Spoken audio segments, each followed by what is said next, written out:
आज के सेशन में हम सिर्फ डिस्कस करेंगे about the global inflation, what is happening in global environment and what are the leading factors of high prices in world markets. And for global inflation, as you all are well aware with COVID-19,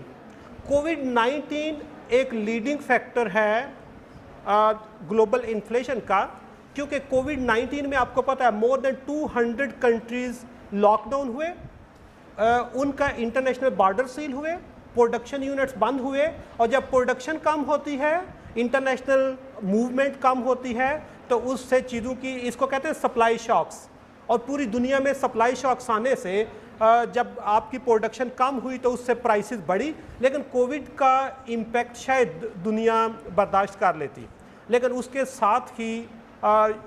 Russia Ukraine वार शुरू हो गई। And Russian Ukraine वार में कौन सी ऐसी important चीज़ थी कि हमें Russia Ukraine वार की वजह से पूरी दुनिया को फिर इन्फ्लेशन में धकेल दिया। उसके लिए आपको आइडिया होना चाहिए कि जो रशिया है दुनिया का सबसे बड़ा ऑयल एक्सपोर्टर है, पूरी दुनिया को ऑयल एक्सपोर्ट रशिया करता है, नंबर 1। और जब रशिया यूक्रेन वार शुरू हुई तो ऑयल सप्लाई कम हुई, ऑयल प्रोडक्शन कम हुई, और जब किसी चीज़ की प्रोडक्शन कम होती है, and you are well aware कि उससे ऑटोमेटिकली प्राइसेस बढ़ जाती हैं, और सिर्फ उस वार की वजह से एकदम प्राइसेस $80 to $90 तक जो जा रही थी वो $115 पे हो गई,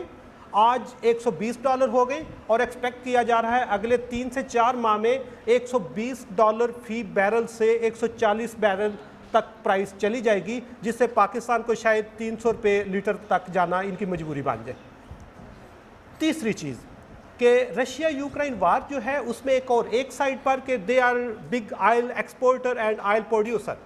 इसके साथ साथ वो फूड का बड़ा अच्छा प्रोड्यूसर है। पूरी दुनिया की 30% वीट जो है वो सिर्फ रशिया और यूक्रेन के जोन से प्रोड्यूस हो रही है, और वो पूरी दुनिया को एक्सपोर्ट करते हैं। और अगेन जब जंग हुई तो जब वीट की प्रोडक्शन, फूड की प्रोडक्शन कम हुई तो पूरी दुनिया में फूड प्राइसेस भी बढ़नी शुरू हो गई। और तीसरा लीडिंग फैक्टर कि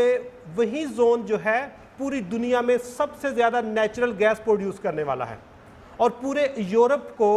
रशिया और यूक्रेन नेचुरल गैस प्रोवाइड करते हैं।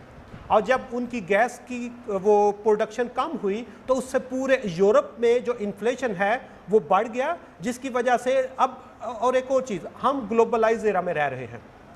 जब ग्लोबलाइज एरा में होते हैं तो एक कंट्री पर जो इम्पैक्ट होता है उससे दूसरा बच नहीं सकता। कोविड एक कंट्री से शुरू हुआ, 200 कंट्री तक फैल गया।